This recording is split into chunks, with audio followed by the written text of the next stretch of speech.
Buenas tardes, estamos en el segundo capítulo del libro El combate espiritual, el cual llevó consigo y leyó por 19 años San Francisco de Sales. Capítulo 2. La desconfianza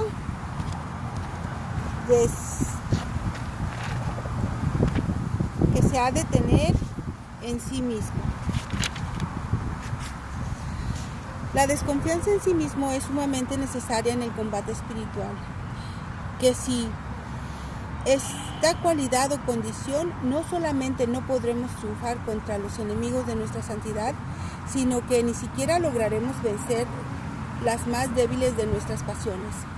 Siempre se cumplirá lo que dijo la profetisa Ana en la Biblia: no triunfa el ser humano por su propia fuerza. Y lo que anunció el profeta: mi pueblo dijo, soy fuerte, puedo resistir solo al enemigo, y fue entregado en poder de sus opresores. Es necesario grabar profundamente en nuestra mente esta verdad, porque sucede desafortunadamente que, aunque en verdad no somos sino nada y miseria, sin embargo tenemos una falsa estimación de nosotros mismos, creyendo sin ningún fundamento que somos algo, que podemos algo, que vamos a ser capaces de vencer por nuestra cuenta y con las propias fuerzas. Este error es funesto y trae fatales consecuencias, y es efecto de un dañoso orgullo que desagrada mucho a los ojos de Dios. Y si lo aceptamos, se cumplirá en cada uno lo que cuenta la salmista: yo creía muy tranquilo, no fracasaré jamás, pero alejaste oh Dios, tu ayuda de mi lado, y caí en derrota y opresión. Salmo 30. Tenemos que convencernos que no hay virtud, ni cualidad, ni buen proceder en nosotros que no proceda en la bondad y misericordia de Dios, porque nosotros mismos, como dice San Pablo, ni siquiera podemos decir por propia cuenta que Jesús es Dios. Toda nuestra capacidad viene de Dios, pues Dios es el que obra en nosotros el querer y el obrar. Filipenses 2:13. Por nuestras solas fuerzas, lo que somos capaces de producir es maldad, imperfección y pecado. La desconfianza en sí mismo es un regalo de Dios, y Dios la concede en mayor grado a las almas que tiene destinada a la más alta dignidad, hasta que pueda repetir lo que decía aquella famosa mujer en la antigüedad, Santa Hildegarda: de lo único que puedo tener absoluta seguridad en cuanto a mí misma es que mi pavorosa debilidad para pecar y de terrible inclinación hacia el mal. Un camino. Dios lleva al alma hacia la desconfianza de sí misma, permitiendo que le lleguen tentaciones casi insuperables, caídas humillantes, reacciones inesperadas, que aparezcan en su naturaleza unas inclinaciones inconfesables, y dejándola por ciertos tiempos en una tan oscura noche del alma que hasta para decir un Padre Nuestro siente fatiga y desgano, de manera que se llegue a adquirir la convicción de la total impotencia e incapacidad para caminar hacia la perfección y la santidad, si el poder de Dios no viene a ayudar. Los remedios.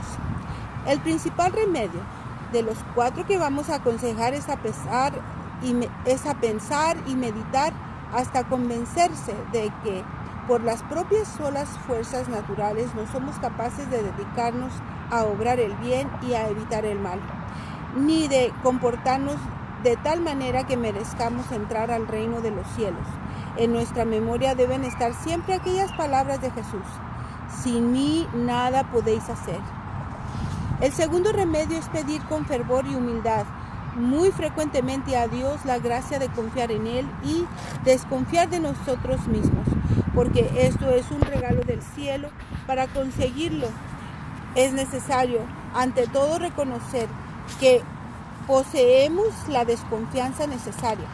Luego, convencernos de que la desconfianza en nosotros mismos no la vamos a conseguir por nuestra propia cuenta, sino que es necesario postrarse humildemente en la presencia del Señor y suplicarle por infinita bondad que se digne concedérnosla, y podamos estar seguros que si perseveramos pidiéndosela, al fin nos la concederá.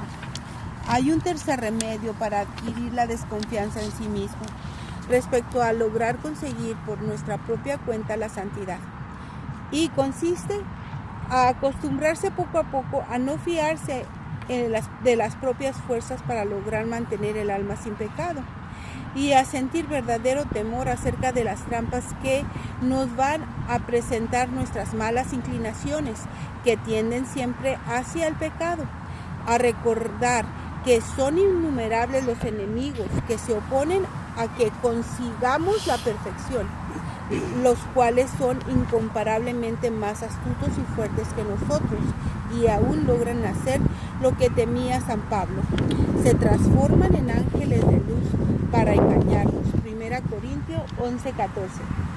Y con apariencia de que nos están guiando hacia el cielo, nos ponen trampas contra nuestra salvación. Con el salmista podemos repetir: ¿cuántos son los enemigos de mi alma, Señor? Y la odian con odio cruel. Y no nos queda sino repetirle la súplica del Salmo 12: Señor, ¿hasta cuándo van a triunfar los enemigos de mi alma? Que no pueda decir mi enemigo: le he vencido. Que no se alegren mis adversarios de mi fracaso.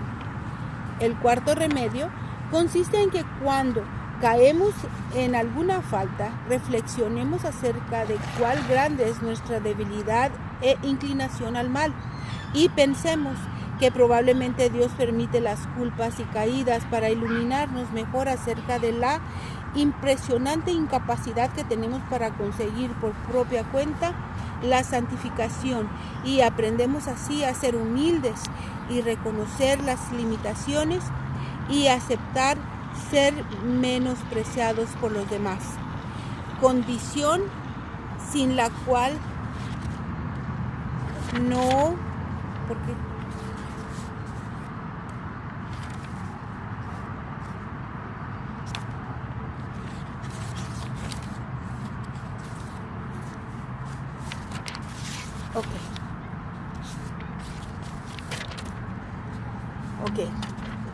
condición sin la cual no.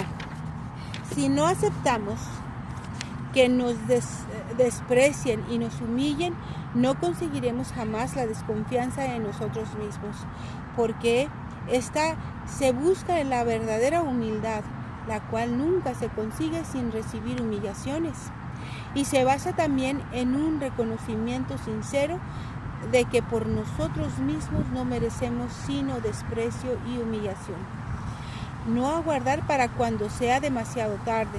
Es mejor ir aceptando las pequeñas humillaciones que nos van llegando a causa de las debilidades y miserias cada día, y que nos suceda como a las personas muy orgullosas y creídas, que solamente abren los ojos para reconocer su debilidad y malas inclinaciones cuando les suceden grandes y vergonzosas caídas.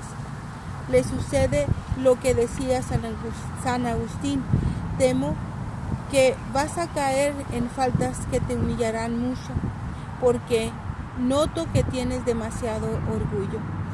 Cuando Dios ve que los remedios más fáciles y suaves no producen efecto para hacer que una persona reconozca su incapacidad para resistir con sus solas fuerzas contra los ataques del mal y conseguir su santificación, permite entonces que le sucedan caídas en pecado, las cuales serán más o menos frecuentes y más o menos graves, según sea el grado del orgullo y presunción que esa alma tenga. Y si hubiera una persona tan exenta y libre de esa vana confianza en sus propias fuerzas, como por ejemplo la Santísima Virgen María, lo más seguro es que no caería jamás en falta alguna. Buena consecuencia. De todo esto debes sacar la siguiente conclusión: que cada vez que caigas en alguna falta, reconozcas humildemente que por tu propia cuenta, sin la ayuda de Dios, no eres capaz ni siquiera de fabricar un buen pensamiento o de resistir a una sola tentación, y le pidas al Señor que te conceda su luz e iluminación para convencerte de tu propia nada y de la necesidad absoluta e indispensable que tienes de la ayuda divina, y te propongas no presumir ni pensar vanamente que por tu propia cuenta vas a conseguir la santidad o la virtud, porque si te crees que no eres y te imaginas que podrás lo que no puedes, seguramente seguirás cayendo en las mismas faltas de antes y quizás hasta las cometas aún peores. Bueno, este es el fin del capítulo 2.